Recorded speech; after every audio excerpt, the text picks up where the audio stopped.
So hey guys, welcome to yet another video.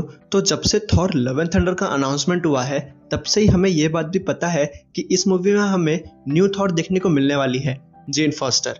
लेकिन ये events जो इस मूवी में होने वाले हैं उससे पहले ये कॉमिक्स में ऑलरेडी हो चुके हैं एंड उसकी स्टोरी काफ़ी ज़्यादा अमेजिंग है। अगर मैं आपको ये स्टोरी बताऊँ जो मैं आज बताने वाला हूँ इस वीडियो में, तो आपको एक ब्रीफ आइडिया लग जाएगा कि आखिर फीमेल थॉर की ओरिजिन इस मूवी में कैसी होने वाली है। तो लास्ट वीडियो में मैंने गॉड द गॉड बूचर की ओरिजिन एक्सप्लेन करी थी, तो अगर आपने उस वीडियो को ध्यान से देखा होगा, एंड तक वॉच किया होगा, तो उसमें मैंने बताया था कि एंड में थॉर अनवर्दी हो जाता है निक फ्यूरी के कहने से कि गॉड सही था, जिसके बाद से ही हमारी फीमेल थॉर की ओरिजिन शुरू होती है। जहाँ अर्थ पे मतलब स्पेस में ये सारे इवेंट्स हो रहे थे, उसके बाद हम अर्थ को विजिट करते हैं जहाँ हमें पता चलता है कि काफ़ी समय से जेन को कैंसर है, जो कि उसे भी बहुत बाद में पता लगता है और वो अपना कीमोथेरेपी का ट्रीटमेंट अर्थ पे ही शुरू करवा देती है, जिसके थोड़े टाइम बाद थॉर को भी उसकी बीमारी का आइडिया लग जाता है एंड उसे वो ले जाता है एसगार्ड ताकि वो एसगार्डियन मैजिक से जेन का ट्रीटमेंट करवा सके एंड उसे कैंसर को पूरी तरह से ठीक कर सके। लेकिन जेन ऐसा करवाने से मना कर देती है एंड थॉर का दिल रखने के लिए वो उसके साथ एसगार्ड चली जाती है।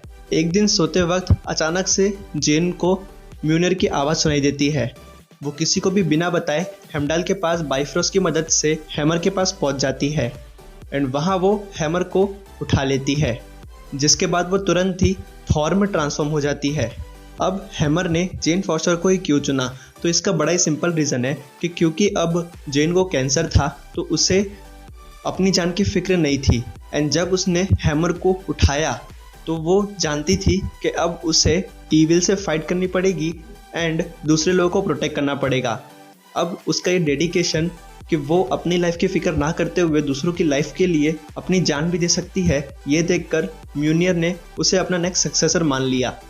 जिसके बाद पूरे एसगार्ड में ये खबर फैल गई थी कि हाँ, म्यूनियर को उसका नया ओनर मिल चुका है।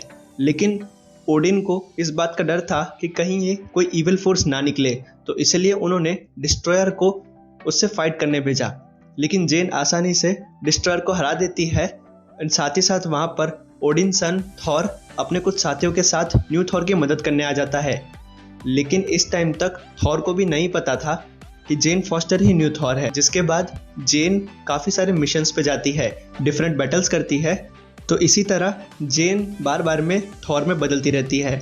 तो इसका एक सबसे बड़ा कैच ये था कि जब भी जेन थॉर में बदलती थी तो उसकी जो कीमोथेरेपी थी कैंसर के ट्रीट करने के लिए वो ख़त्म हो जाती थी, जिसकी वजह से वो धीमे धीमे मर रही थी और उसकी बॉडी धीमे धीमे वीक पड़ रही थी।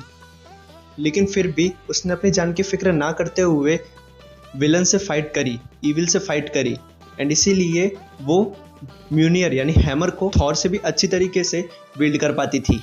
लेटर स्टोरी लाइन में थॉर को भी ये पता लग जाता है कि म्यूनियर का अगला सक्सेसर कोई और नहीं बल्कि जेन फॉस्टर ही है।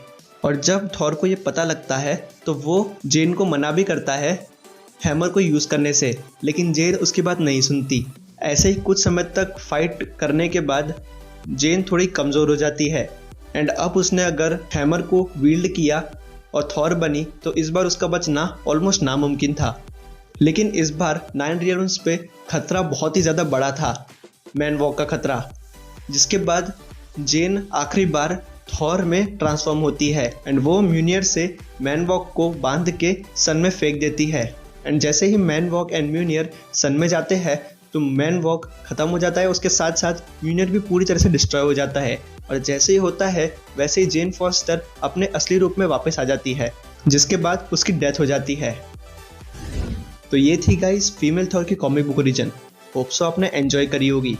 अब मेरा आपसे ये सवाल है कि आखिर यही सेम ओरिजिन क्या हम लोग मूवी में देखने वाले हैं? मुझे पर्सनली ऐसा नहीं लगता। आपके क्या थॉट्स है इस बारे में, हमें कमेंट्स में ज़रूर बताइए। अगर आपको वीडियो अच्छी लगी तो वीडियो को लाइक कर दीजिए एंड हमारे चैनल को सब्सक्राइब करना बिल्कुल मत भूलना।